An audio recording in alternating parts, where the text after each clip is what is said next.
English medium से कल हम लोग पढ़ चुके हैं, आज हम लोग क्या पढ़ रहे हैं बाबू? हिंदी मीडियम से।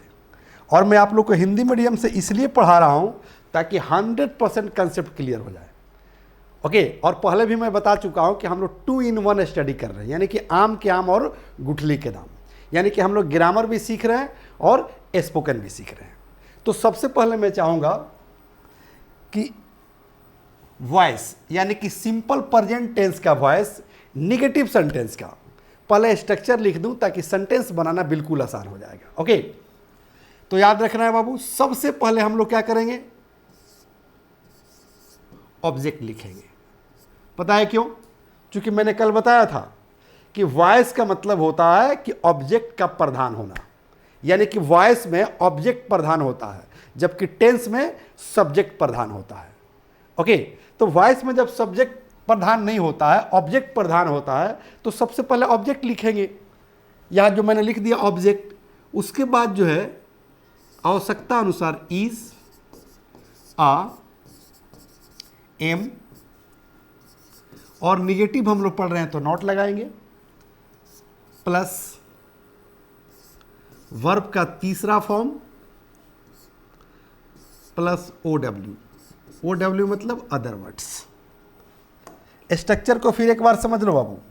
सबसे पहले हम लोग ऑब्जेक्ट लिखेंगे क्योंकि वॉइस में ऑब्जेक्ट प्रधान होता है। उस ऑब्जेक्ट का अनुसार इज, आ, एम का सिलेक्शन करेंगे। नॉट जो है, चूंकि निगेटिव तो हम लोग पढ़ ही रहे हैं तो नॉट तो लगेगा ही, प्लस V3 यानी कि वर्ब का तीसरा रूप लगेगा। OW मतलब होता है अदर वर्ड्स। अब सेंटेंस पर ध्यान दीजिए कि किस तरह का सेंटेंस यहां पर आते हैं। ओके, जैसे कहा जाए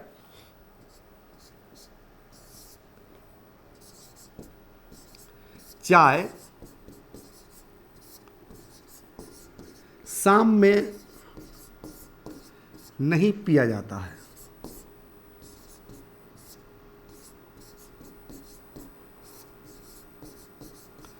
सिंबल के अनुसार देखिए क्या दिख रहा है। सिंबल क्या कह रहा है? ताहे तीहे। तो हिंदी वाक्य के अंत में अगर ताहे तीहे लगा रहता है क्रिया के साथ, तो पता है कौन सा टेंस होता है? टेंस होता है बाबू सिंपल प्रेजेंट टेंस। ओके, लेकिन कब? जब सब्जेक्ट रहेगा तब, करता रहेगा तब। इस वाक्य में करता नहीं है। कह रहे कि चाय शाम में नहीं पिया जाता है। कौन पीता है पता चल रहा है? बिल्कुल नहीं पता चल रहा है कि चाय शाम में नहीं पिया जाता है। सिर्फ एक इंस्ट्रक्शन दे रहा है, एडवाइस दे रहा है कि चाय शाम में नहीं पिया जाता है। भोजपुरी पूरी दुनिया में नहीं बोली जाती है, अंग्रेजी पूरी दुनिया में नहीं बोली जाती है, अच्छे लोगों की बेइज्जती नहीं होती है, पढ़े लिखे लोगों की बेइज्जती नहीं होती है। ये सारा सेंटेंस देखिए इसी पर आ रहा है। ओके, तो कह रहे कि चाय शाम में नहीं पिया जाता है। कैसे इंग्लिश में बनाएंगे बाबू इसे? तो सबसे पहले ऑब्जेक्ट लिखिए। तो ऑब्जेक्ट क्या है? चाय, यानी कि टी। तो कहेंगे टी। अब टी के अनुसार इज, आ, एम का सिलेक्शन करेंगे। तो कहेंगे टी इज नॉट, उसके बाद क्या? V3। तो पीना, पीना क्या है बाबू? वर्ब है। उसी वर्ब का तीसरा फॉर्म लिखेंगे। तो पीना का अंग्रेजी टेक होता है, तो टी इज नॉट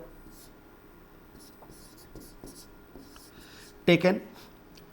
और कब? शाम में। तो कहेंगे बाबू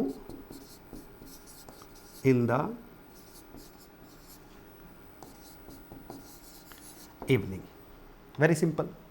अब कहा जाए कि भोजपुरी यूपी में नहीं बोली जाती है, भोजपुरी दिल्ली में नहीं बोली जाती है, भोजपुरी बंगाल में नहीं बोली जाती है, भोजपुरी पाकिस्तान में नहीं बोली जाती है।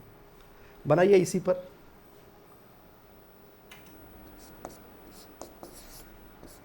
भोजपुरी जो है ऑब्जेक्ट हो जाएगा। कहेंगे Bhojpuri is not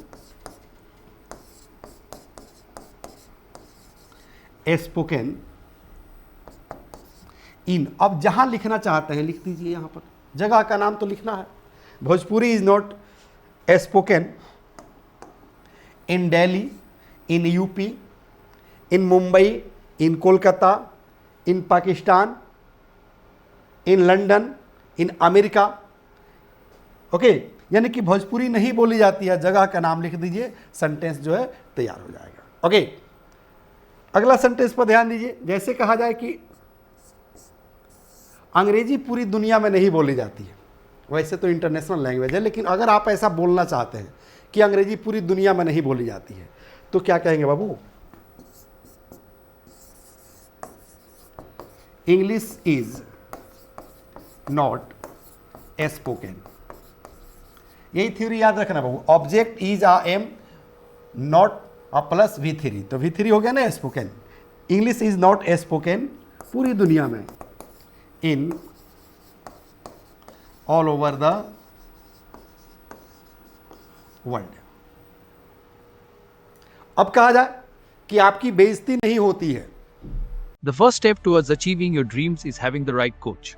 Get the best education with English Plus by Sanjeev Sivani and make your spoken English dreams come true. Download the app now.